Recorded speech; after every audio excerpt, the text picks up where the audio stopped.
Nah, ini yang kemarin saya bilang yang butuh brainware ya, butuh otak kita, butuh manusia untuk mengerjakan jurnal penyesuaian itu. Kalau kemarin kita posting jurnal ke buku besar, terus dipindahkan, diikhtisarkan ke neraca saldo, itu bisa dibuat sistem akuntansi, sistem komputer gitu. Jadi dengan aplikasi itu bisa dengan satu klik itu biasanya bisa untuk memposting dari tadi jurnal awalnya ke buku besar, terus lalu nanti diresum ya, diikhtisarkan ke neraca saldo. Nah, selanjutnya bikin lagi jurnal penyesuaian. Nah, jurnal penyesuaian ini, kalaupun kita sudah pakai sistem akuntansi, sistem komputer akuntansi, dia butuh brainware-nya gitu ya, butuh kita sebagai manusia yang menggunakannya, yang bisa membuat jurnalnya gitu. Jadi ini yang patut juga dipahami gitu. Gimana sih bikin jurnalnya? Dan prosedurnya sama kayak di jurnal umum ya, sama ada 5 akun besar, aset ya atau harta, utang, modal atau ekuitas, pendapatan dan beban. Sama juga prinsipnya mana yang saldo normalnya kalau bertambah di sebelah debit dan mana yang bertambah di sebelah kredit. Kalau kemarin saya bilang kalau kita pakai 5 jari ini kan aset atau harta, utang, modal atau ekuitas, pendapatan dan beban. Nah, hanya aset dan beban kalau bertambah di sebelah debit. Sisanya yang 3 ini kalau bertambah di sebelah kredit. Nah, untuk membuat jurnal penyesuaian pun sama ininya apa? Basicnya gitu, dasarnya sama di 5 akun ini. Nah, apa yang mau kita sesuaikan? Nah, ini sebelum kita masuk ke dalam jurnal penyesuaian, kalian pahami dulu apa itu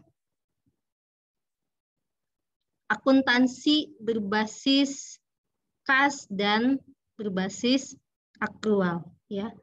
Apa itu akuntansi basis kas, apa itu akuntansi basis akrual. Ini nanti yang akan kita bahas. Inilah kenapa ada jurnal penyesuaian.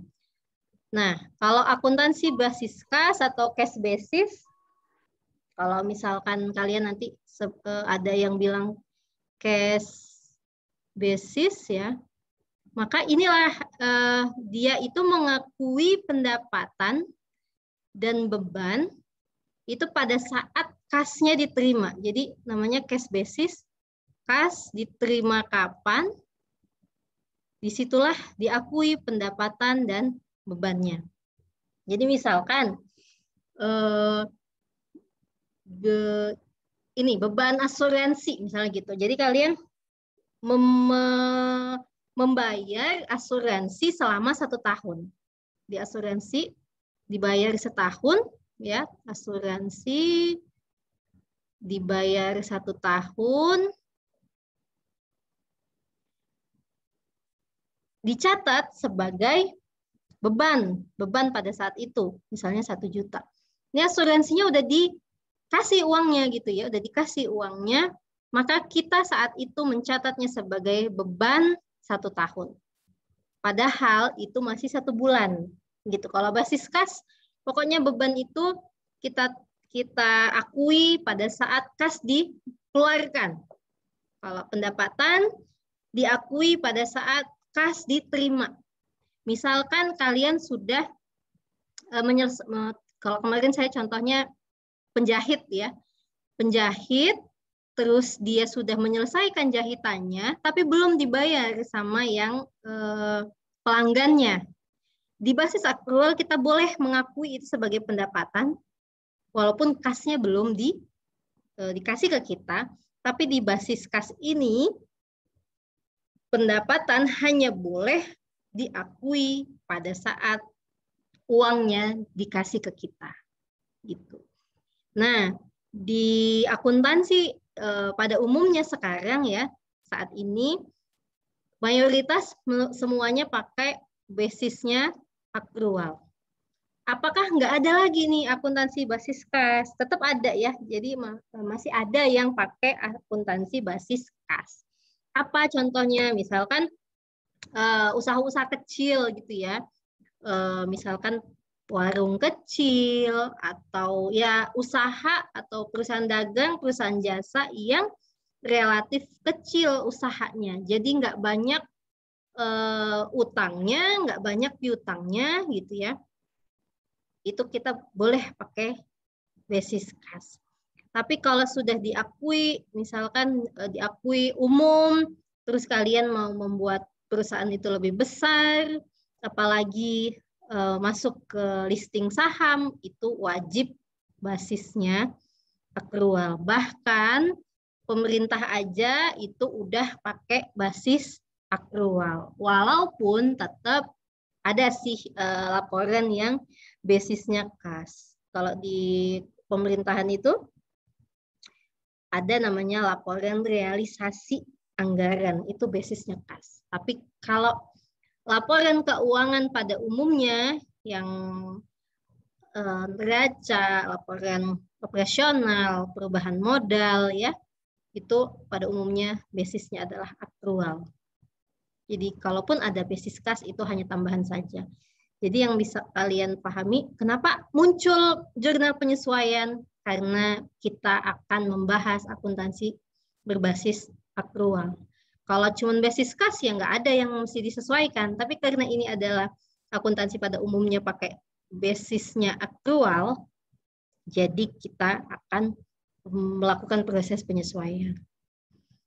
Nah, ini yang kalau akuntansi basis akrual kita lebih bahas lagi lebih dalam ya. Nah, ini pengakuan pendapatan dan beban. Ini titik tekannya. Jadi akuntansi basis akrual tadi saya bilang dicatat pada saat pendapatan dihasilkan. Beda dengan kas. Kalau kas tadi kan pendapatan dicatat pada saat uang diterima. Uang dikasih dulu, baru kita boleh catat itu sebagai pendapatan. Nah, kalau akuntansi berbasis akrual ini, pendapatan itu dicatat pada saat pendapatannya dihasilkan, walaupun uangnya belum. Kemarin kita sudah ada contohnya, kalau nggak salah di mana ya, di F apa ya, nanti kita di slide selanjutnya yang saya sebut. Jadi kita udah ngakuin itu sebagai pendapatan walaupun uangnya belum dikasih ke kita. Maka kita bilang itu piutang. Atau nanti kalau ada yang sebut revenue recognition concept ya. Ini konsep pengakuan revenue atau pendapatan. Jadi kalau di akuntansi basis akrual, diingat-ingat pendapatan itu diakui pada saat pendapatan itu dihasilkan, walaupun uangnya belum kita dapatkan, walaupun uangnya belum sama kita, tapi kita sudah akui itu sebagai pendapatan. Itu bagian pendapatan. Nah, beban juga gitu. Beban dilaporkan pada periode yang sama dengan pendapatan yang terkait dengan beban tersebut. Nah, ini kalau dalam akuntansi ada yang namanya matching konsep. Ini prinsip akuntansi. Salah satu prinsip akuntansi adalah matching konsep. Mesti melaporkan beban dikaitkan dengan beban periode itu. Contohnya gimana? Misalkan, ini nanti di contoh soal yang kemarin kita kerjakan ya, yang di Lian Nasir itu nanti saya bikin. Tapi contohnya gini, misalkan bulan ini ternyata ada gaji yang belum dibayar. Jadi gajinya ada gaji bulan Juli, kemarin kan contohnya bulan Juli ya. Nah, bulan Juli itu ada gaji yang belum dibayar. Apakah kita ngakuinya nanti bulan Agustus? Kalau akuntansi basis aktual, kita akui tetap di bulan Juli walaupun belum dibayar. Jadi kalau beban ini kita punya utang. Kalau belum dibayar, kita punya utang. Kalau pendapatan belum dibayar, kita punya piutang.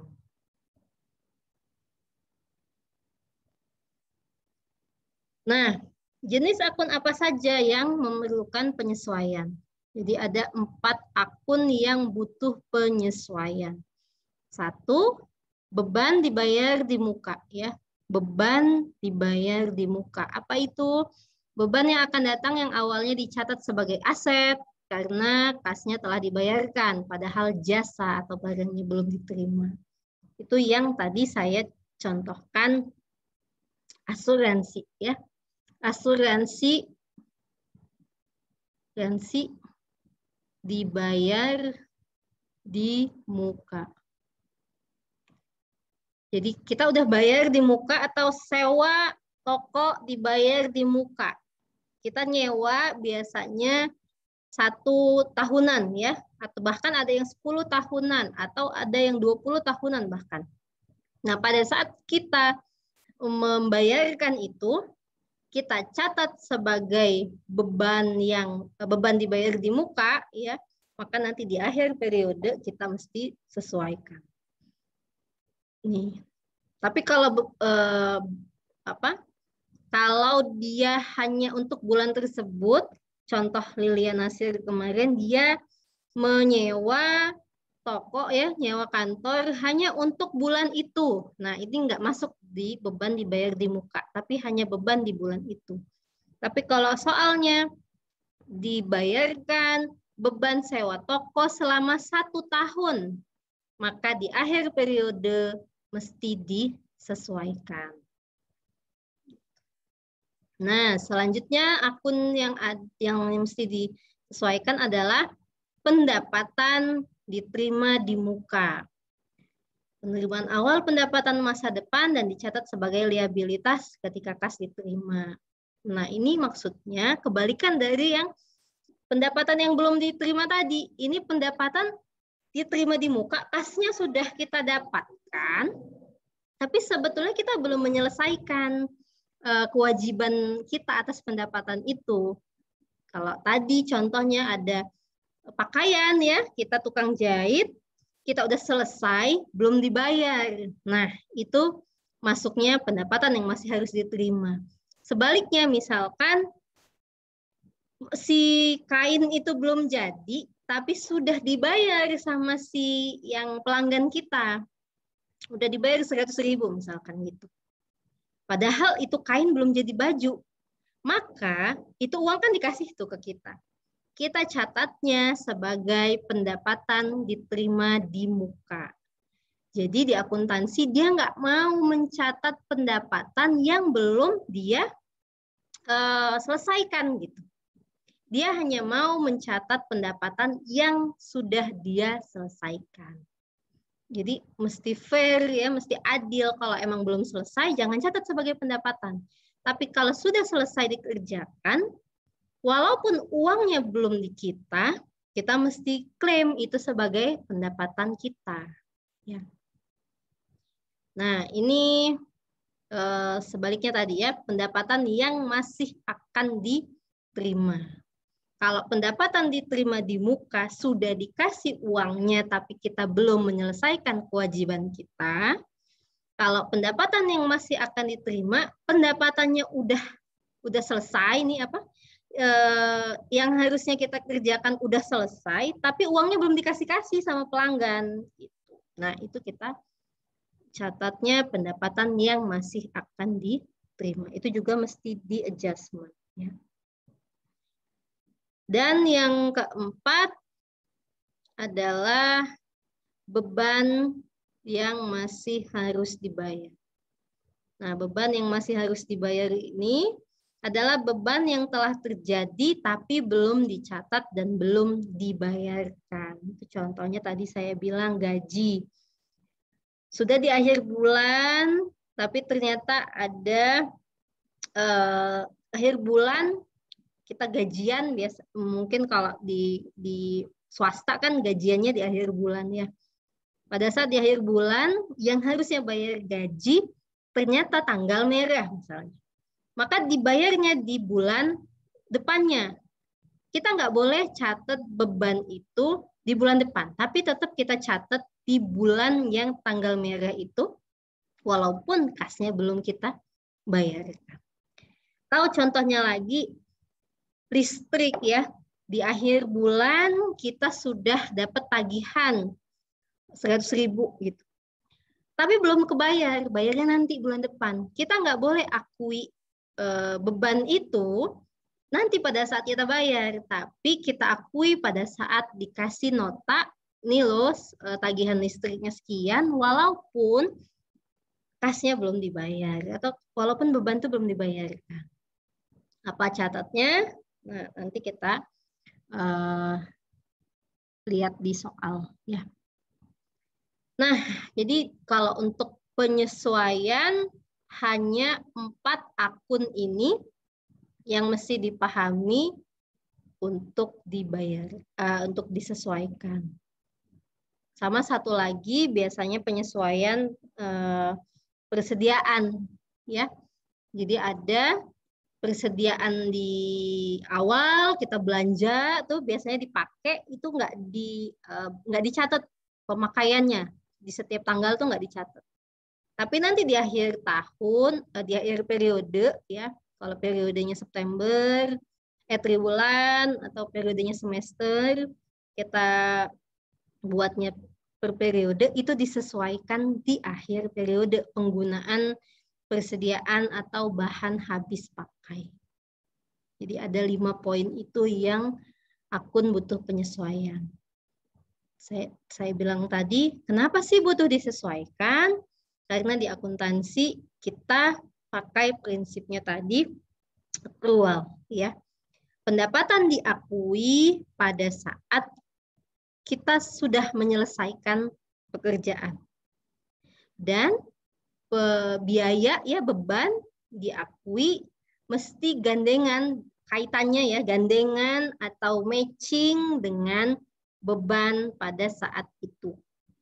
Kayak tadi gajinya bulan Juli tapi belum dibayar gitu. Gaji bulan Juli itu kan untuk menunjang pendapatan kita bulan Juli. Pendapatan terus tagihan listrik tadi itu kan tagihan listrik untuk menunjang pendapatan bulan Juli, bukan bulan depan, walaupun belum dibayar. Jadi tetap mesti diakui di saat ada tagihannya. Gitu. Ada beban itu di-matchingkan dengan pendapatan di periode tersebut. Nah, itu selanjutnya kita lihat soal yang kemarin ya. Balik lagi ke soal Lilia tadi.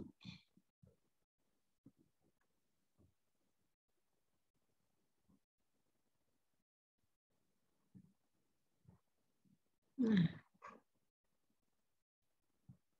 ini siklusnya kita sudah sampai jurnal penyesuaian. Lalu di soalnya yang kemarin ya, yang udah kita kerjain, yang udah masuk ke tugas juga.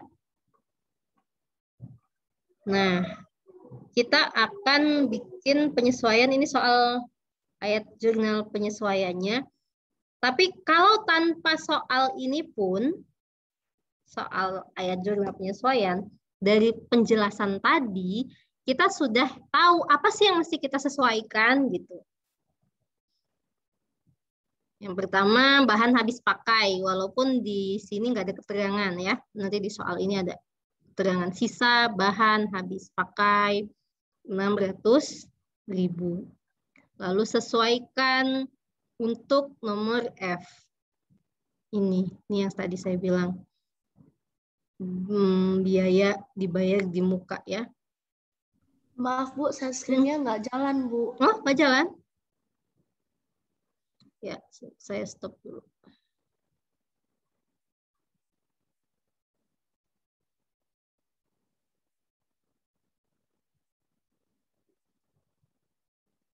Sekarang jalan?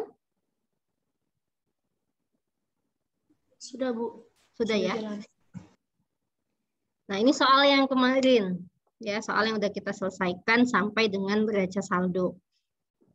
Selanjutnya kita bikin jurnal penyesuaian. Jurnal penyesuaian tadi saya sudah buat dari akun yang harus disesuaikan. Jadi, poin akun yang harus disesuaikan.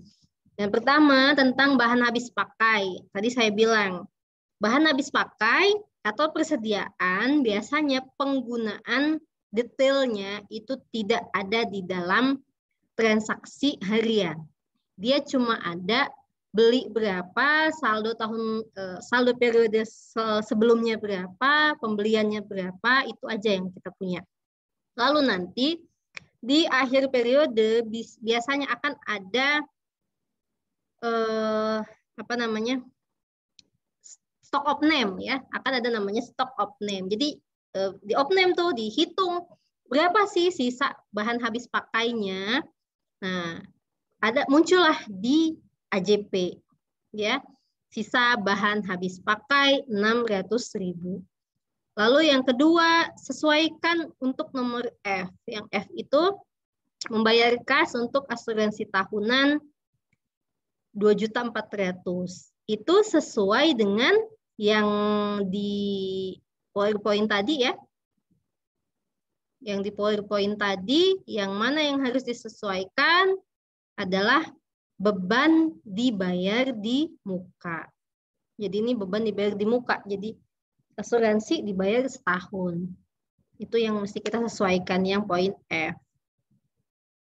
Yang ketiga, akhir bulan Juli ternyata ada gaji karyawan baru yang belum dibayar, 1 juta. Ini belum dibayarkan di adjustment-nya.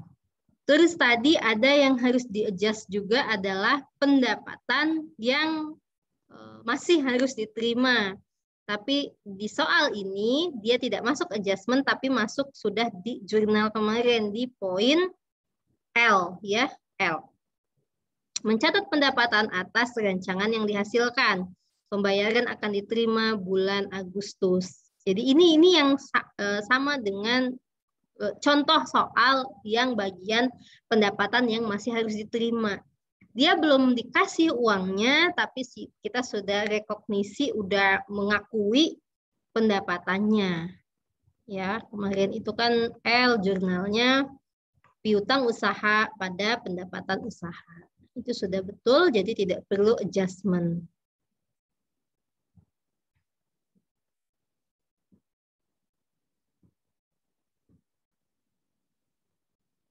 Kebetulan juga pendapatan diterima di muka kita nggak ada ya.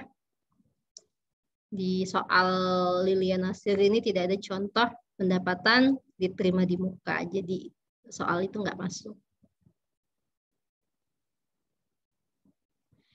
Nah, sekarang kita bahas di AJP sisa habis pakai.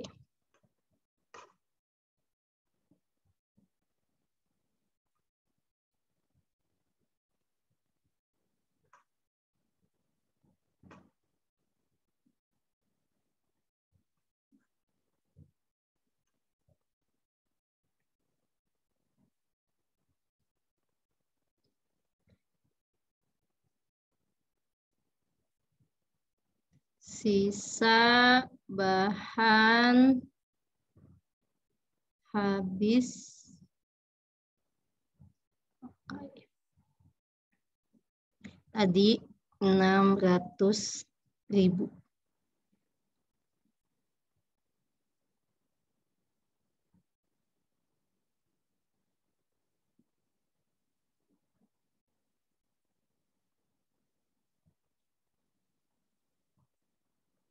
Ini yang ke-share Excel atau yang lain? Atau tidak ada yang di-share? Excel, Bu. Excel ya. Kalau ya bisa habis pakai 600.000, kita lihat saldonya. Jadi caranya kita lihat saldonya, berapa bahan habis pakainya, di neraca saldo sisa di Juli itu 1.600.000. Dilihat semua ya. Kelihatan? Nah. Ini OneNote atau Excel juga yang kelihatan? OneNote, Bu. Oke. Di neraca saldonya 1.600.000. Nah, maka ada berapa bahan habis pakai yang kepake? Jadi ada berapa yang terpakai? 1 juta, Bu. 1 juta. Nah, terpakai 1 juta. Yang terpakai ini kita akui sebagai beban.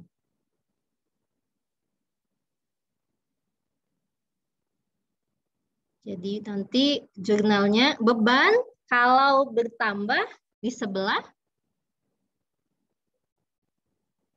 beban, jurnalnya kalau bertambah di sebelah debit atau kredit? Debit. Di debit ya. Tadi saya bilang hanya 2 akun yang bertambah di sebelah debit, yaitu aset atau harta dan beban. Hanya harta dan beban. Sisanya kalau dia bertambah di sebelah kredit. Maka kalau beban di sebelah debit ya. Jurnalnya beban habis pakai, beban bahan habis pakai, kreditnya adalah bahan habis pakai. Sama-sama 1 juta.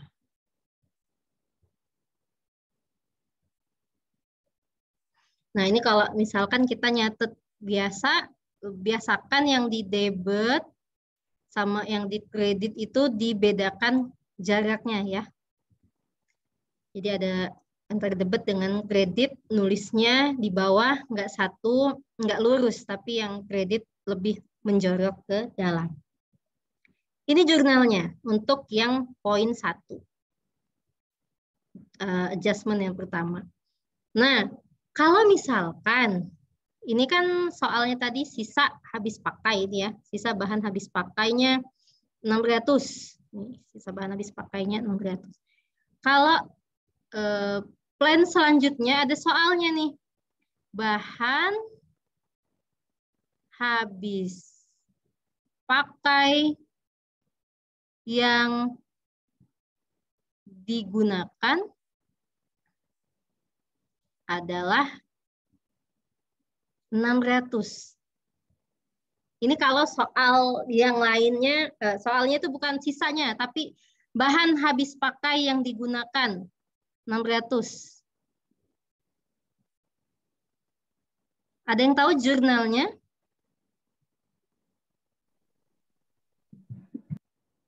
Kata kuncinya tadi yang saya bilang ya, digunakan atau di sini terpakai.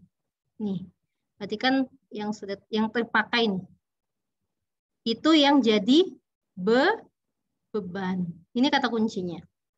Jadi kalau ada soalnya bahan habis pakai yang digunakan adalah 600.000, maka jurnalnya beban bahan Sisa.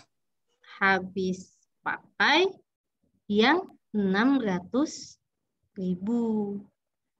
Bahan habis pakai 600.000. Gitu.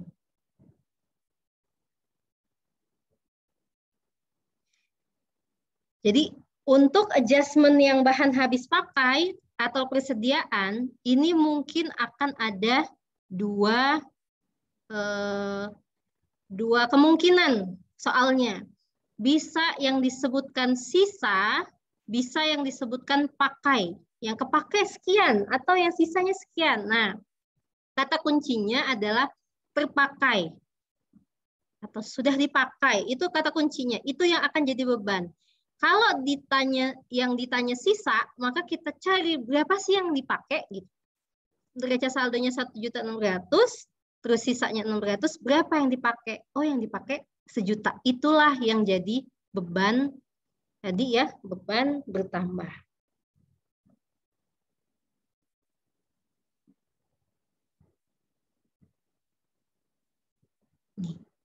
Ini kata kuncinya adalah terpakai. Kalau yang ditanya di sisa, maka kita cari dulu berapa yang dipakai. Tapi kalau dari soalnya udah bahan habis pakai yang digunakan, ini deh berarti ya, yang digunakan atau yang dipakai, berarti ya udah, berarti tinggal beban bahan habis pakai pada bahan habis pakai. Nilainya sama dengan di soal. Jadi yang mesti kalian catat, ketika ada soal adjustment atau penyesuaian tentang bahan habis pakai, maka yang harus dicari adalah berapa yang digunakan. Kalau ada soalnya sisa, kan cari tuh yang digunakan berapa. Itulah yang jadi bebannya. Kalau soalnya memang sudah bahan habis pakai yang digunakan adalah 600, maka kita nggak usah cari lagi. Memang sudah disebutkan 600.000. Sampai di sini, yang ini, yang bagian bahan habis pakai, paham?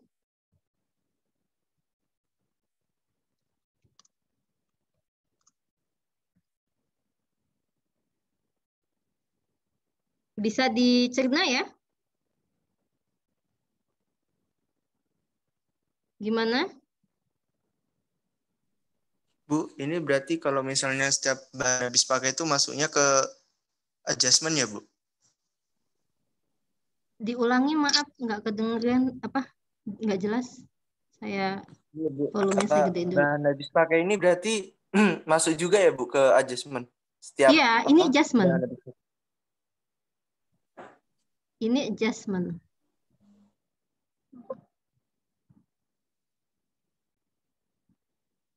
Ini adalah penjelasan adjustment yang pertama. Kelihatan Excel nggak ini? Kelihatan, Bu. Kelihatan ya. Nah, ini adalah penjelasan adjustment yang pertama. Jadi soal ini tuh nyambung dengan soal yang sebelumnya. Masih soal apa nih? Lilian Nasir ya. Masih soalnya ini, terus ada adjustment-nya. Ini saya buat penjelasannya tadi yang ini. Masuk ke dalam adjustment. Jadi nanti kita bikin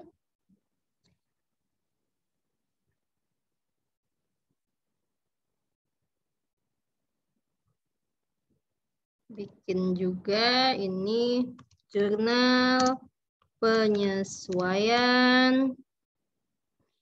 Jurnal penyesuaian biasanya dilakukan di akhir periode. Nah, soal kita ini adalah periodenya bulanan.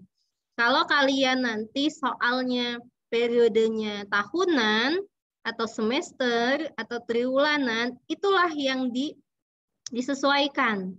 Berarti kalau bulanan 1 bulan, ya, kalau triwulanan 3 bulan hitungannya, kalau dia semester, setiap semester buat berarti periodenya hitungannya 6 bulan, tapi kalau periodenya tahunan, itu 1 tahun 12 bulan. Itu yang nanti untuk pendapatan diterima di muka atau beban yang masih harus dibayar, itu adjustment-nya sesuai periode.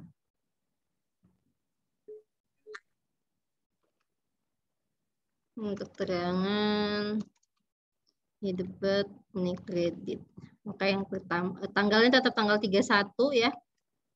Juli 31 kan, Juli 31. Periodenya ini adalah bulanan ya. Karena di sini adalah sisa bahan habis pakai, 600, maka jurnalnya yang ini ya. Beban bahan habis pakai pada bahan habis pakai. Beban BHP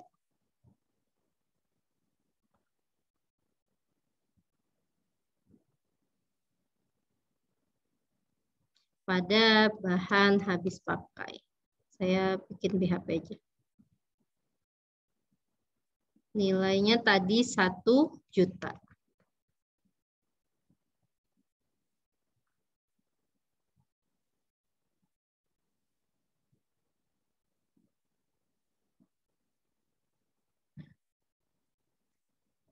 Paham sampai di sini ya?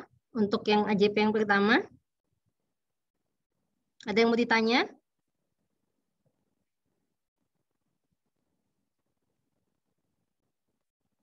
Ahmad atau Rik, paham? Paham, Bu. Oke. Abdul Rahim?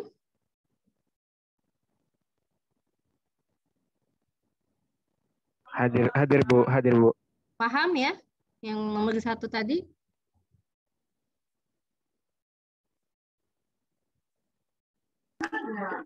Paham, Bu. Oke. Devi Arinda? Paham, Bu. Oke. Lagi jaga toko kah, Devi? Iya, Bu. Iya. Ya, mudah-mudahan.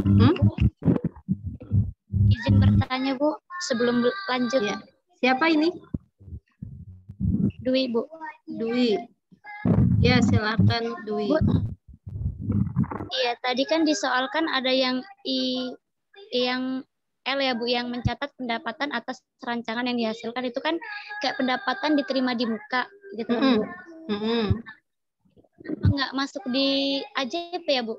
Tadi kurang jelas, Bu. Ya, dia nggak masuk di dalam AJP karena kita sudah mencatatnya di jurnal. Udah dicatat di jurnal. Kalau misalkan belum dicatat, itu kita mesti catat di penyesuaian. Kalau kita catat lagi, nanti dia double ya. Di jurnal umum kita udah catat. Kecuali misalkan dibayar gitu, dibayar misalnya di bulan ini dibayar terminan misalnya gitu, itu kita catat lagi. Tapi karena ini tidak ada keterangan pembayaran secara termin, terus di jurnal umum juga sudah dicatat, berarti kita tidak perlu penyesuaian gitu. Maaf, Bu, secara termin itu gimana ya, Bu? Misalnya gini,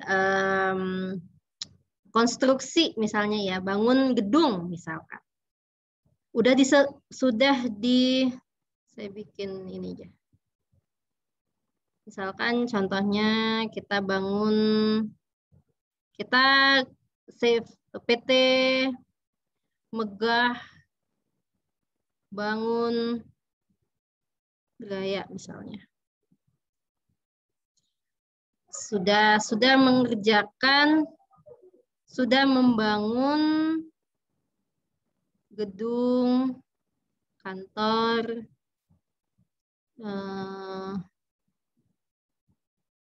misalkan sudah taruhlah 75% dari kontrak.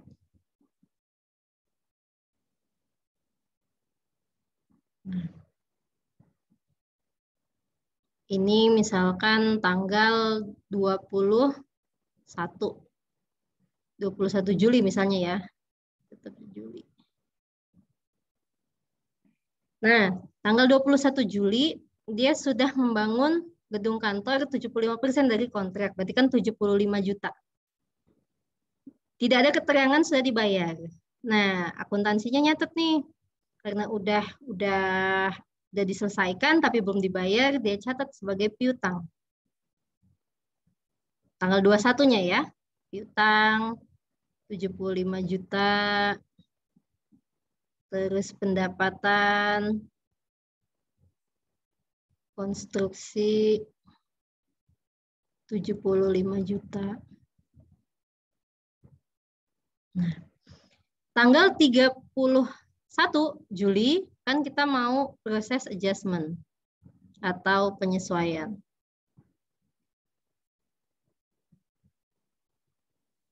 Nah, di tanggal 31 Juli ini belum ada pembayaran, tapi ternyata gedung bangunan kantor ini udah nambah nih, udah nambah progres pembangunan sudah sampai 80%. Nah, tanggal 21, 75% udah dicatat. Tanggal 31, kan dia kerja terus tuh. Si tukangnya kerja terus ya sampai tanggal 31 sudah dicatat 80%. Jadi terminnya udah 80%. Maka yang tadinya kita catatnya 75, kan kurang tuh ya. Kita adjustment. Di sini yang kita butuh adjustment. Piutang sisanya 5 juta. Pendapatan konstruksi 5 juta. Nah, kalau soalnya begini, setiap tanggal itu ada adjustment penyesuaian, ada penyesuaian persentase pekerjaan, maka tanggal 31 Juli kita perlu adjustment. Tapi kalau nggak ada persentase tadi, betul-betul sudah selesai nih 100% di tanggal L tadi, kayak contoh yang L,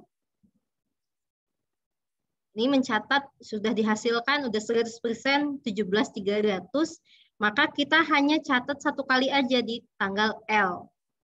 Kalau contoh yang ini berarti tanggal 21 Juli. Di akhir periode, di soal yang ini, ada penambahan progres ya, tambahan adjustment. Pembangunannya udah sampai 80%. Yang dicatat tadi hanya 75. Berarti tinggal tambah 5%-nya. Gitu. Ini yang butuh di adjustment. Tapi kalau yang soal kita nggak ada persentase penyelesaian ya, selesainya di L itulah 100%, maka di tanggal 31 tidak perlu di adjustment. Gimana Dwi? Baik Bu, paham. Kalau Ya. yang gimana? Nah, yang nomor 3, AJP nomor 3 yang akhir bulan Juli ternyata ada gaji karyawan baru yang belum dibayarkan senilai. Yang 3 ya. Kita yang kedua dulu ya. Sebelum yang ketiga, kita yang kedua dulu. Yang kedua, sesuaikan untuk nomor yang F. Soalnya F itu adalah membayar kas asuransi tahunan 2.400.000. Jadi soal awalnya F itu membayar asuransi tahunan 2.400.000. Ini untuk poin yang beban dibayar di muka ya. Kita lihat dulu nyatetnya kemarin yang F gimana. Yang F kita lihat asuransi dibayar di muka pada kas. Pencatatan di awal.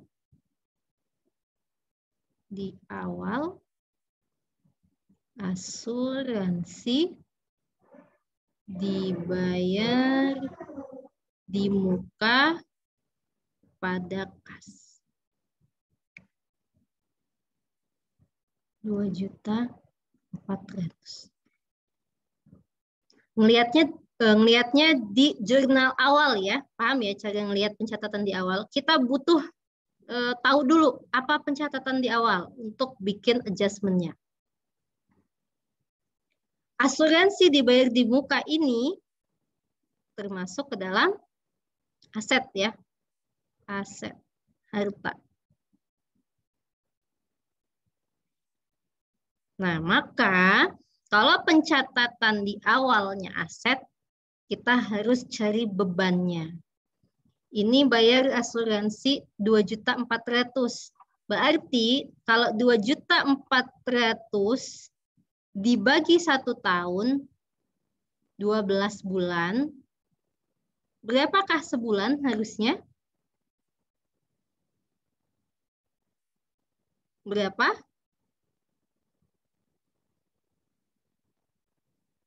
Rp2.400.000 dibagi 12 bulan, satu bulannya berapa?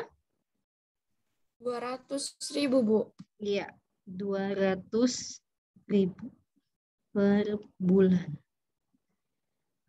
Nah, soal ini adalah periodenya 1 bulanan. Maka yang sesungguhnya jadi beban adalah hanya 200.000. Nah, kalau kita catatnya sebagai aset, maka carilah bebannya. Ini adjustment-nya beban asuransi 200.000 pada asuransi dibayar di muka.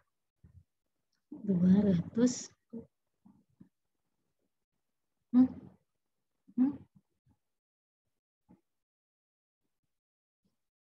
Inilah adjustment-nya.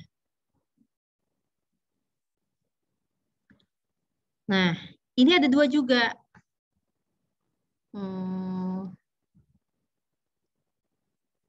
Pencatatan di awal. Kalau ada soal membayar asuransi tahunan 2.400.000, pencatatan di awalnya ada 2 pendekatan. Kemarin kita pakai pendekatan aset. Sekarang kita coba pakai pendekatan beban, ya. Beban. Maka pada saat bikin jurnal umum, misalnya kita bikin jurnalnya beban asuransi pada kas.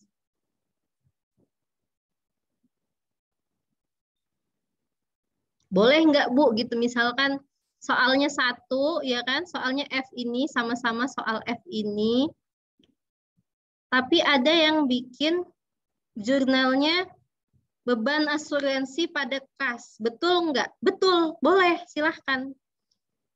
Boleh pakai asuransi dibayar di muka pada kas, boleh pakai beban asuransi pada kas. Ini pencatatan di awal. Beda pendekatan. Yang akan membedakannya di adjustment-nya. Nah, tadi saya bilang kalau misalnya kalian cari beban dicatat di awal di aset, maka adjustment-nya mesti cari beban. Nah, kalau misalkan ini pendekatannya beban, kita mesti cari asetnya berapa. Ini asuransi dibayar di muka pada beban asuransi. Tadi ketemu bebannya ya 200.000. Maka kita ini kalau pendekatannya beban, maka kita harus cari asetnya. Berapa kalau misalnya 2.400.000? 2.400.000 yang kepake hanya 1 bulan, 1 bulannya 200.000, maka yang jadi asetnya adalah 2.400.000 dikurang 200.000. 2.200.000.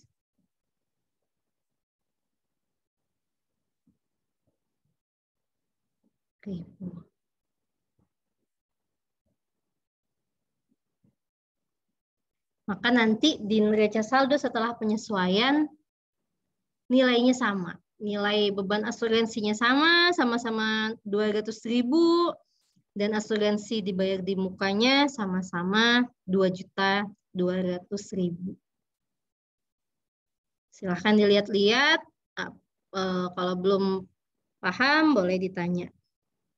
Jadi untuk menjurnal asuransi atau biaya dibayar di muka, beban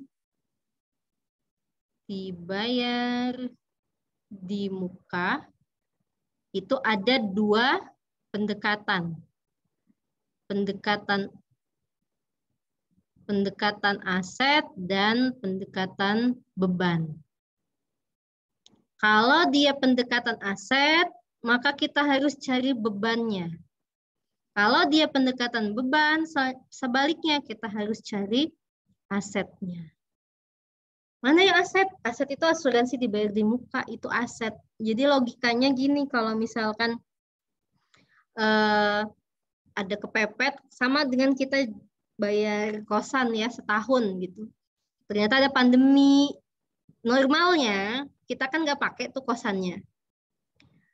Sudah, dan sebelum akhir periode ya, ternyata kita nggak pakai, udah mau putus kontrak nggak jadi, maka kita cuman bayar sesuai dengan putus kontrak itu gitu.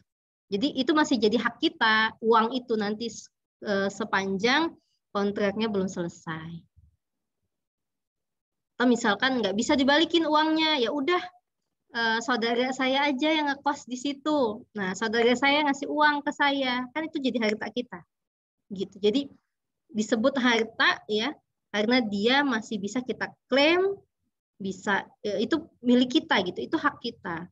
Kalau ada tulisan dibayar di muka, itu dia masuk aset, harta. Tapi kalau misalkan diterima di muka, itu utang. Kita belum ngasih apa-apa, ya, belum ngasih belum menghasilkan sesuatu, tahu-tahu udah dapat uang. Sampai di sini ada yang mau ditanyakan?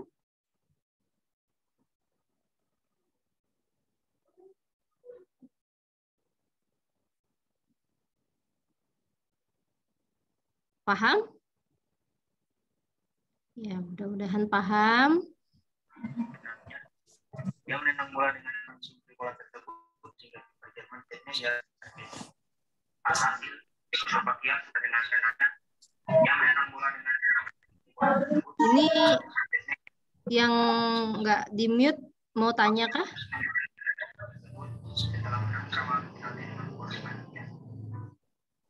Dalam sebuah interview, Arisha mengaku bahwa tebakan tersebut merupakan hasil latihannya bersama rekan sebutnya dan yang Udah ya.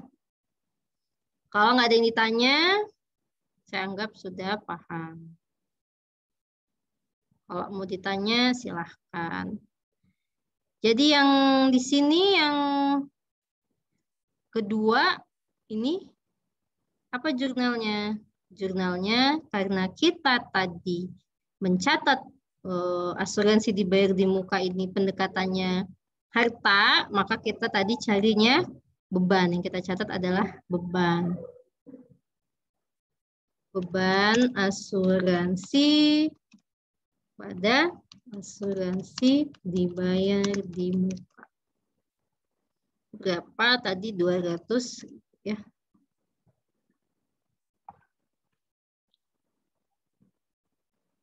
Nah, kalau yang ketiga, akhir bulan Juli ternyata ada gaji karyawan baru yang belum dibayarkan 1 juta.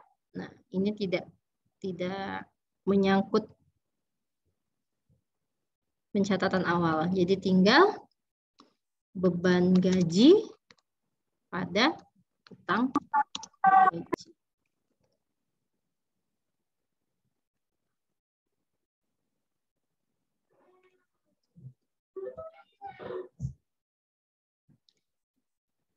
Gini.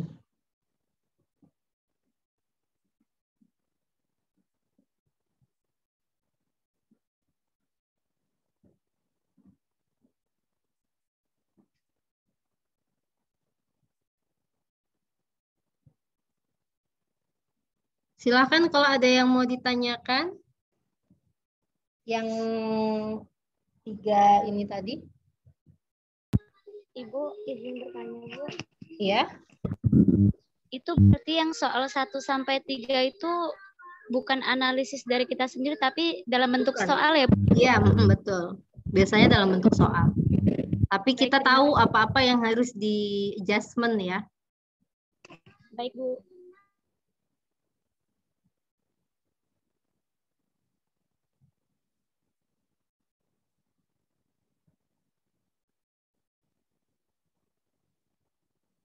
Sebentar ya.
Nggak ada yang ditanyakan?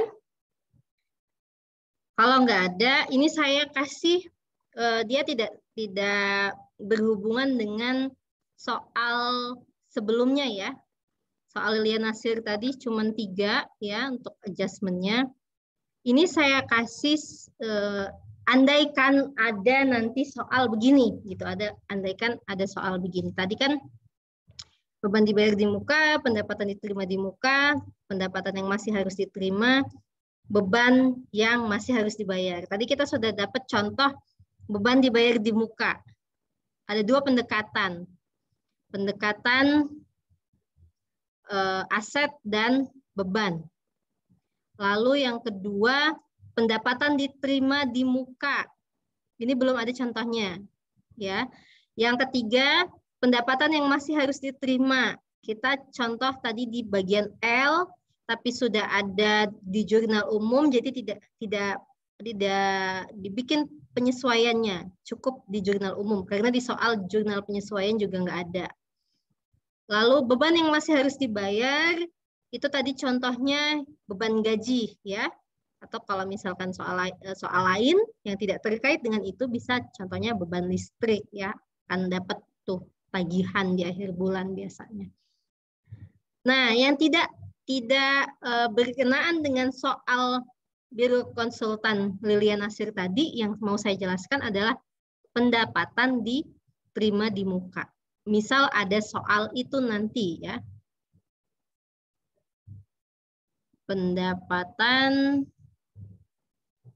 diterima di muka.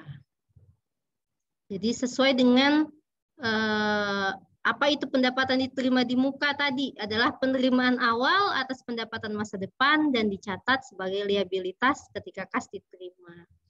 Jadi belum ada ya yang kita kerjakan itu belum selesai, tapi orang udah kasih uang ke kita. Yang paling mudah misalkan sewa ya, pendapatan sewa misalnya.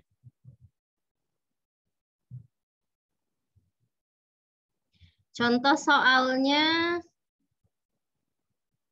diterima pendapatan sewa toko 1 tahun senilai 10 juta. Supaya mudah 12 juta aja deh. 12 juta. Nah, ini misalkan tanggalnya tanggal 2 Juni misalnya. Ini soalnya terus di tanggal 30 Juni diminta penyesuaiannya.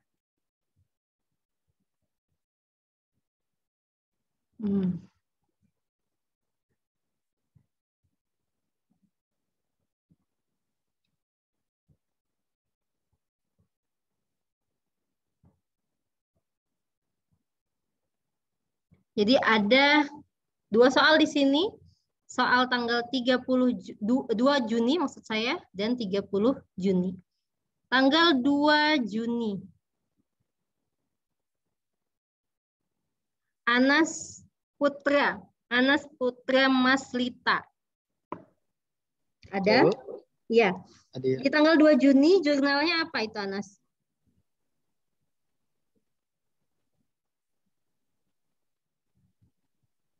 Pendapatan diterima di muka.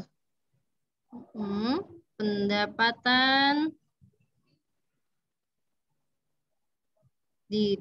diterima di muka 12 juta. 12 juta. Ada kas bukan?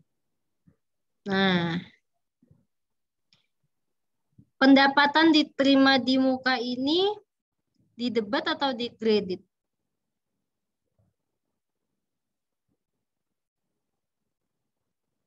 Di debit. Di debit. Ya, di debit. Di debit. Pendapatan diterima di muka ini pendapatan atau utang? Oh, utang kredit, Utang. kredit. Kredit ya. Emang kalau pendapatan kalau bertambah di sebelah mana, Anas? Pendapatan bertambah di kredit. Pendapatan bertambah di kredit. Utang pun bertambah di kredit ya. Jadi dua-duanya mau pendapatan. Nah, jadi kita cari debitnya. Debitnya apa berarti? Tadi yang disebutin. Tadi Anas sebutkan tuh, tadi sudah. Kas itu. Iya, betul. Kas. Oh, jadi kas pada pendapatan diterima di muka ya, Bu? Nah, benar. Di debit ya. Jadi, kalau misalkan kalian masih stuck debat kreditnya, salah satu aja dulu yang dipastiin, misalnya pendapatan diterima di muka, debat atau kredit. Nah, kan saya bilang hanya aset dan beban yang bertambah di sebelah debit, sisanya kredit. Berarti kan itu kredit tuh, utang kredit, pendapatan kredit ya, modal atau ekuitas pun kredit. Maka apa debitnya? Kan kita dapat kas, kasnya bertambah, kas itu masuk dalam aset, berarti di debit ya. Nah, ini betul. Kas 12 juta, pendapatan diterima di muka 12 juta. Nah, ini balik lagi sama nanti ada 2 pendekatan. Tapi kita selesaikan di 1 pendekatan dulu. Selesai tanggal 2 Juni, kita sekarang akan bikin penyesuaian 30 Juni. Kalau 30 Juni berarti dia 1 bulan ya. Jadi kalau 12 juta ini 1 tahun, maka 1 bulannya berapa? Ada yang bisa bantu? 1 juta, Bu. 1 juta. Nah, maka kalau tanggal 30 Juni kita diminta penyesuaiannya, pendapatan yang boleh kita akui itu cuma 1 juta. Ya, yang boleh kita akuin 1 juta. Berarti kita catat dulu pendapatannya. 1 juta. Karena dia bertambah, ya kan, sebelah kredit. Cari debitnya. Debitnya adalah pendapatan diterima di muka 1 juta.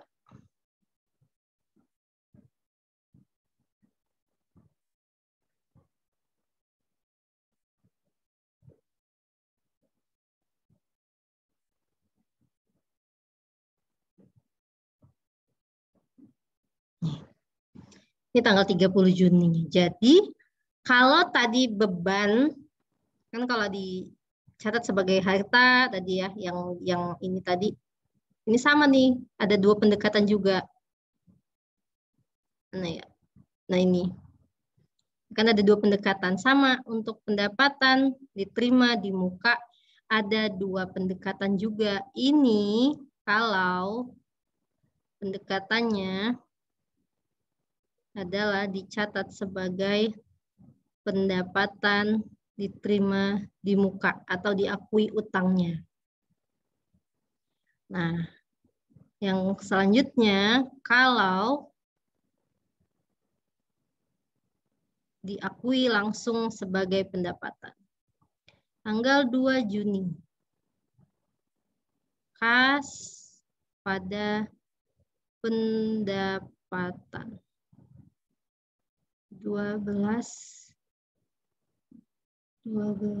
juta.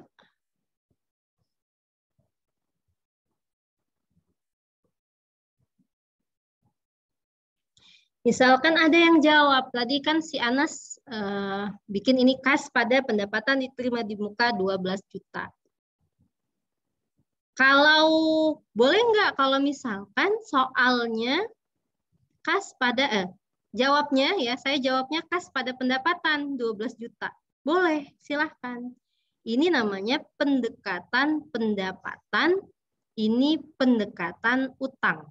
Utang pendapatan. Pendapatan diterima di muka itu kan utang pendapatan ya. Jadi ada 2 pendekatan. Mau metode pendapatankah atau metode utang pendapatankah? Tinggal nanti pada saat adjustment-nya 30 Juni yang beda.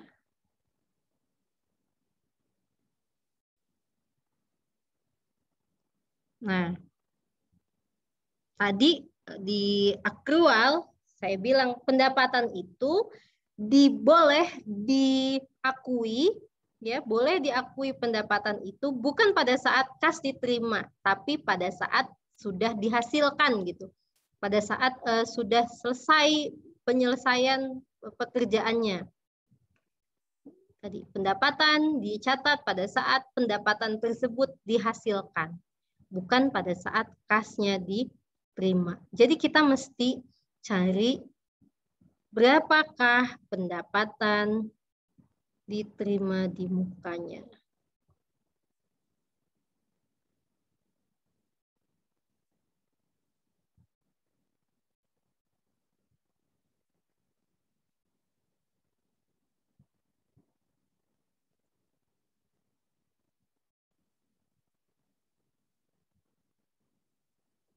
Kita nggak boleh akui pendapatan 12 juta karena pendapatannya itu cuma 1 juta yang betul ya.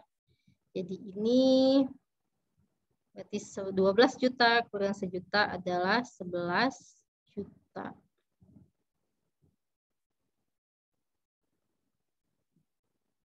Ini harusnya selurus. Ya, anggaplah lurus. Nah, gitu lah. Ini kalau metodenya pendapatan, boleh pakai metode yang kanan ini ya, pendapatan silahkan. Boleh pakai metode pendapatan diterima juga boleh. Tapi ingat tanggal 30 Juninya beda ya.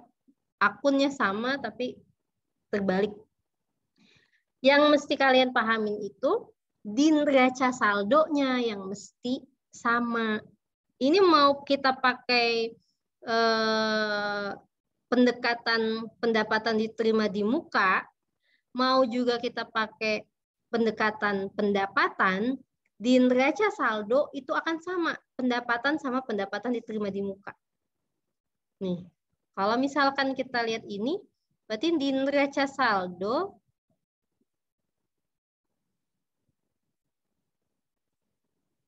pendapatan diterima di mukanya 12 juta kredit, ini di debit, maka kredit ya. Banyakan kredit kan berarti pendapatan diterima di mukanya 11 juta. di neraca saldonya. Lalu pendapatan kredit juga berapa? 1 juta. Itu di neraca saldonya. Sama nggak dengan metode yang sebelahnya? Sama-sama pendapatannya berarti 12 juta yang kredit, 11 juta debit, ya kan? Dikurangi jadi pendapatannya sama-sama 1 juta. Lalu pendapatan diterima di mukanya pun 1 juta. 11 juta maksudnya. Jadi untuk membuktikan betul nggak pakai pendapatan diterima di muka, atau betul nggak saya pakai metode ini? Kita bayangkan di neraca saldonya sama nggak saldonya. Kalau saldonya sudah sama, berarti benar. Satu lagi yang mau saya ingatkan, di neraca saldo ini itu sudah benar mana yang saldo normalnya. Jadi ini nih saldo normalnya. Harta ya atau aset itu kalau saldo normalnya di debit, utang, modal, pendapatan, saldo normalnya di kredit, beban, saldo normalnya di debit. Ini belum kita tambah yang ini. Jadi pendapatan diterima di muka, saldo normalnya di kredit, karena itu masuk utang. Jadi yang diterima di muka itu masuk utang. Pendapatan memang kalau bertambah di sebelah kredit. Nah, ini contoh untuk adjustment yang pendapatan diterima di muka, walaupun di soal pekan lalu nggak ada. Tapi untuk memahami aja. Next, kalau ada soal ini, pendapatan diterima di muka, maka pilih pada saat pencatatan awalnya pakai pendekatan ini, kas pendapatan diterima di muka atau kas pada pendapatan. Dua-duanya boleh, dua-duanya betul, tapi lihat di neraca saldonya. Nggak boleh kita pakai kas pada pendapatan, tapi pakai neraca saldo yang pakai adjustment yang ini itu nggak boleh. Salah.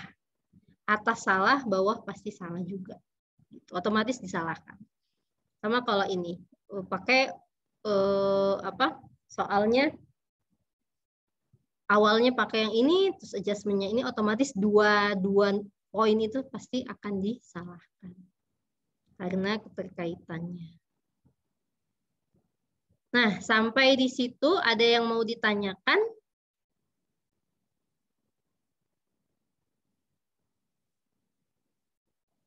Kalau nggak ada, saya nggak yakin sih diem kalian itu paham ya. Tapi saya mau, kalau kalian nggak nanya, saya anggap paham gitu. Tapi mudah-mudahan diamnya itu adalah paham. Kita lanjutkan. Jadi nanti balik lagi ke soal tadi ya.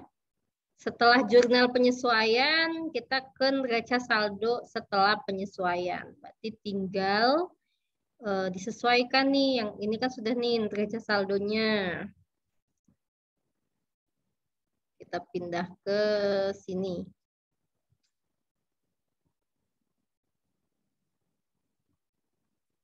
Neraca saldo setelah penyesuaian.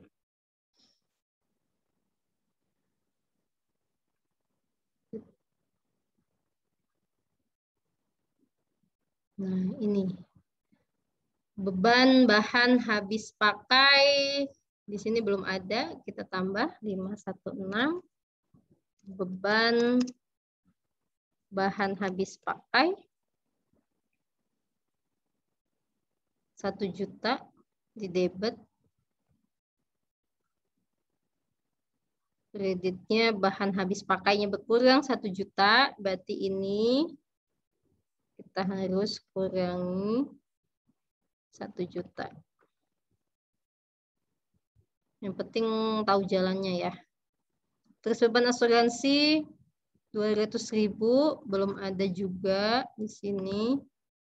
Kita buat 517 beban asuransi 200.000 pada asuransi dibayar di muka. Ini berkurang 200.000.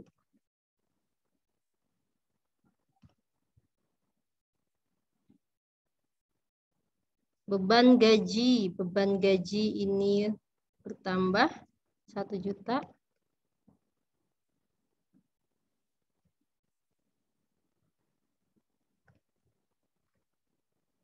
Pada utang gaji ya. Utang gaji kita buat di sini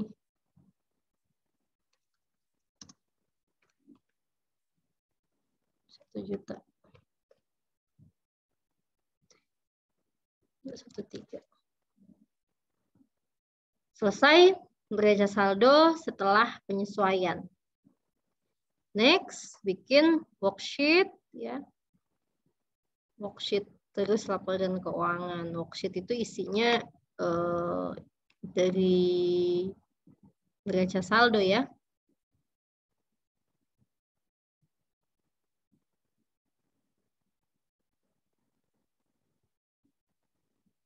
Ini worksheet. Kalau di Excel mudah ya. Lebih mudah gitu. Tapi kalau kalian ujian nggak boleh di Excel ya. Kalau tugas juga ditulis tangan. Kecuali yang sudah kemarin ya. Yang kemarin nggak apa-apa.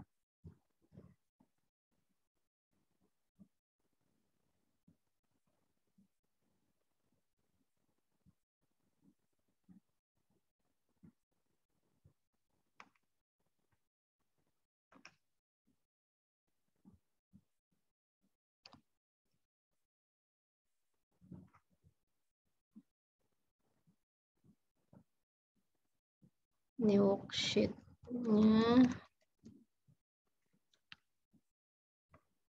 Ambil dari sini aja akunnya.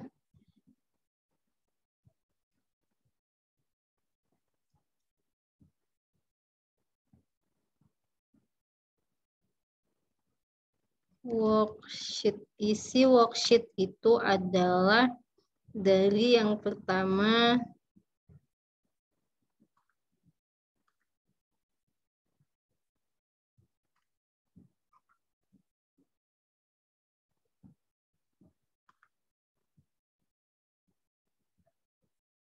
ini.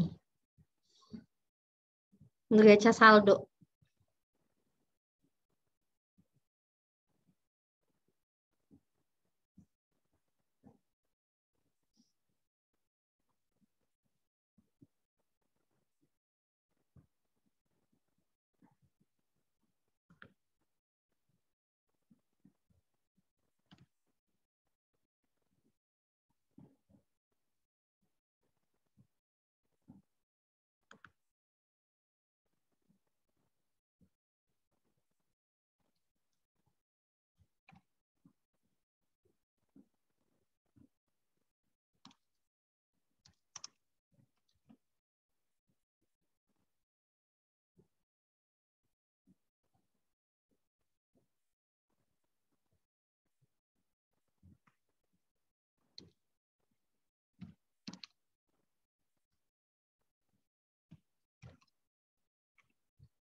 Ini neraca saldonya.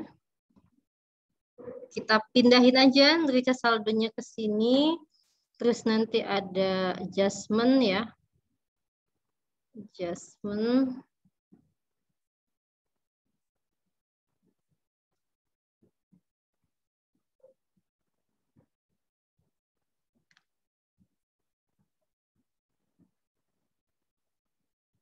beban bahan habis pakai,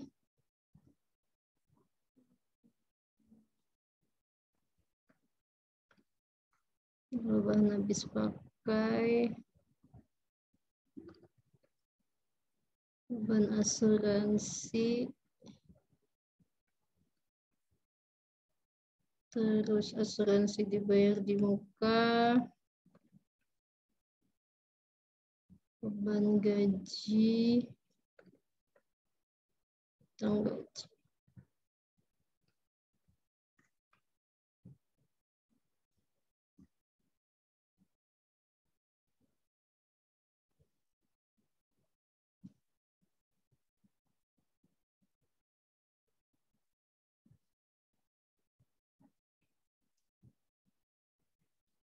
Biasa disingkat AJP, ayat jurnal penyesuaian. Ini adjustment-nya.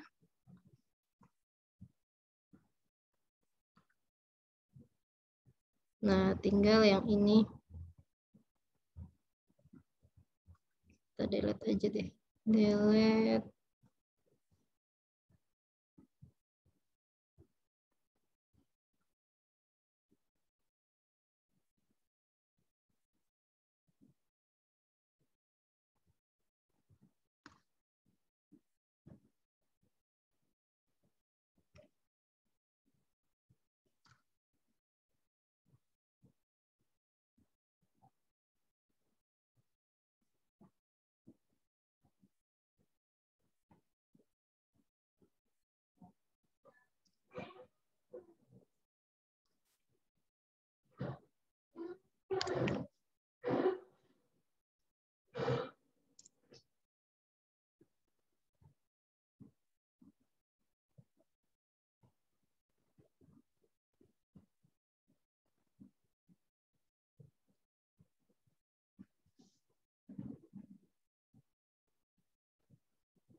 Neraca saldo setelah penyesuaian. Kredit.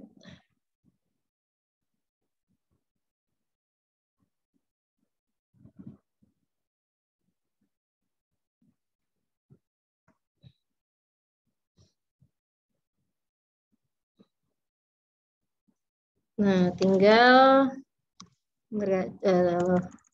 laba rugi dulu. Laporan laba rugi neraca.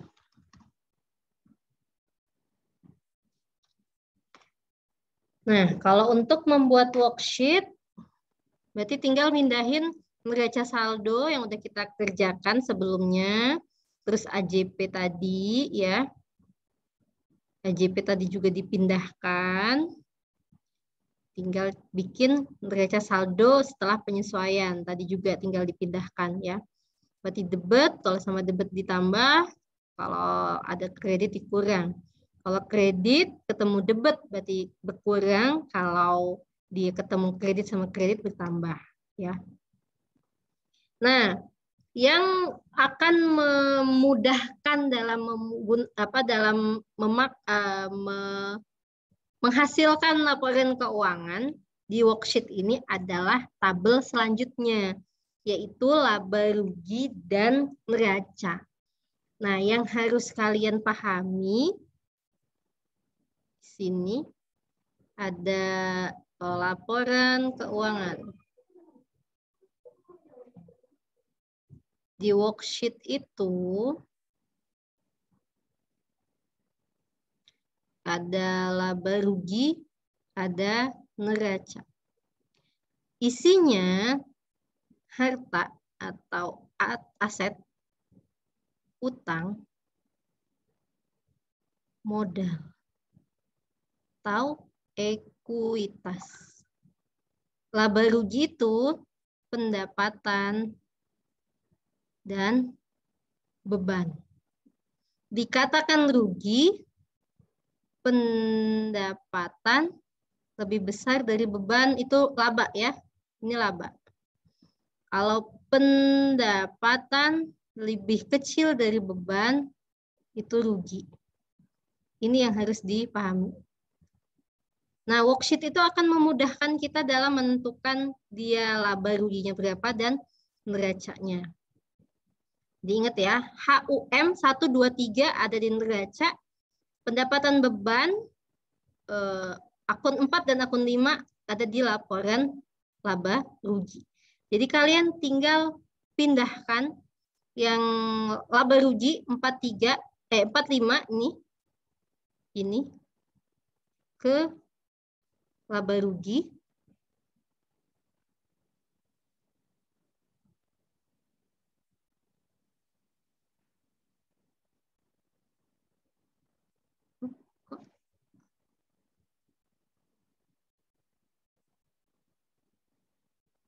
Copy ke sini.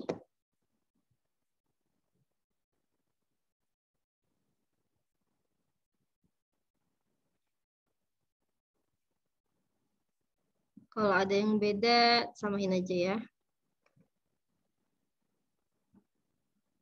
Karena kan tadi pakai rumus, jadi dia ngerumus. Nah.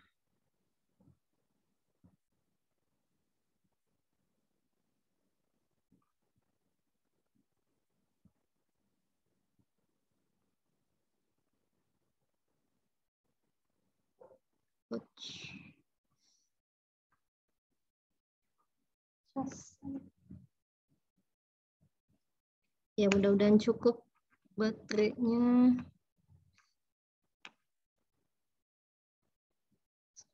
Ya, bentar lagi ya. Nah, ini hasilnya.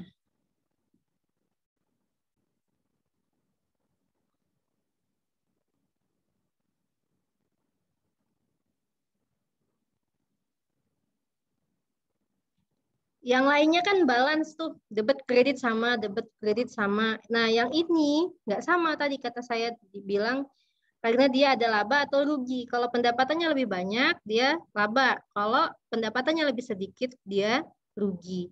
Dan di sini ada laba ya, pendapatannya lebih banyak daripada belanjanya. Berapa labanya? Betul, ini. Labanya 18.685. Nah, itu akan kita gunakan di sisi neraca.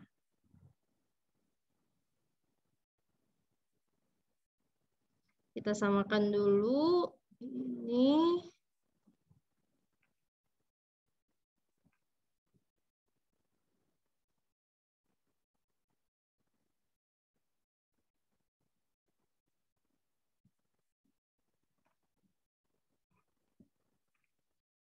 Nah, kalau dia begini aja sepintas dia nggak sama ya, nggak balan antara debit dan kreditnya. Dia akan balan ketika laba ini sudah masuk ke dalam modal. Jadi laba akan menambah modal. Laba akan menambah modal. Ini saya copy ke sini. Baru dia sama. Nah, jadi worksheet sampai di sini aja. Dirapihin ya. Jadi filosofinya 18 juta ini adalah labanya ya. Jadi ada laba. Itu kenapa antara laba dengan debit dengan kredit di poin laba rugi nggak akan sama karena dia bisa menentukan laba atau ruginya. Di sini dia kreditnya lebih banyak, berarti pendapatannya lebih banyak daripada beban, berarti dia laba 18 juta. 18 juta ini akan menambah modal. Logikanya dia akan menambah modal. Maka neraca sama, balance. Ini sama, 77. Neraca mesti sama. Kalau kita kalau digambar itu kan ya, jadi mesti sama walaupun ini gambarnya. Ini kanan sama kiri sama, debit sama kredit sama, wajib mutlak. Jadi kalau nggak sama, pasti salah. Sama belum tentu betul. Ini neraca itu pasti sama. Nah, hari ini kita sampai worksheet selesai ini ya. Next, kita akan bikin laporan keuangannya. Berarti kalau udah bikin gini, tinggal setahap lagi. Tinggal mindahin dari laporan rugi laba ini ke ke laporan rugi laba, formatnya, neracanya juga begitu, tinggal bikin laporan perubahan modal pekan depan. Ya, kalau tidak ada yang mau didiskusikan, atau kalau ada silahkan. Ini nanti saya kalau memungkinkan besok saya upload di YouTube ya untuk diulang sama soalnya juga karena sudah lowbat juga nih. Ada yang mau ditanyakan sebelum laptopnya mati?